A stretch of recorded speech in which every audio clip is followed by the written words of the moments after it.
On the 4th of October 2020, a man was killed and another injured during a knife attack in Dresden, Germany. After 2 weeks, the suspected perpetrator was arrested. Police said that the attack had an Islamist background. 2 German men who were visiting Dresden were stabbed with a knife by the suspect.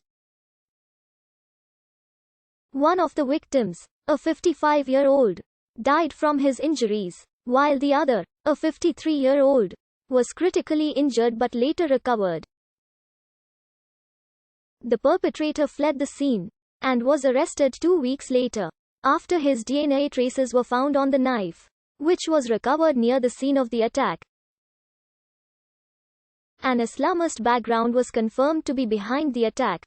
Justice Minister Christine Lambrecht said that Islamist terror is a major, enduring threat to our society that we have to tackle determinedly. The suspect is identified as 20-year-old Abdullah al-H, a Syrian national who arrived in Germany in 2015 to seek asylum. He was previously investigated for planning a terrorist attack and reported to German authorities by a foreign intelligence service. He had contacts with a woman, a member of the Islamic State. The two were planning an attack in Germany with the help of other militants. After publishing several Islamic State-related symbols and flag on his personal Facebook profile in 2017, Abdullah al-H was investigated as a dangerous radicalized Islamist who can carry out an attack at any moment.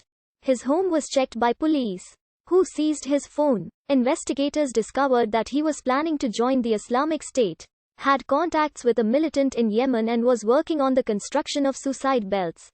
Al-H was then taken into custody. His accomplices were also arrested, including the Islamic State woman who was identified as the leader of the cell. According to police, all of them were sentenced in November 2018 to 2 years and 9 months for supporting a terrorist organization and planning an attack. Abdullah, who also attacked prison guards during his time in jail, was released in September 2020, even if he was still considered radicalized and dangerous, and was forbidden to possess any sharp objects and firearms. Police were in charge of checking him with a technical surveillance device placed in front of his home. However, he is not checked at every moment. 2 days before the attack, he bought a knife, which was the one used in the attack. In the aftermath, it was debated in the Bundestag why the Syrian, whose asylum application had been rejected by authorities, had not been deported from the country. Questions were also asked on why the security agencies of Saxony had not monitored him sufficiently.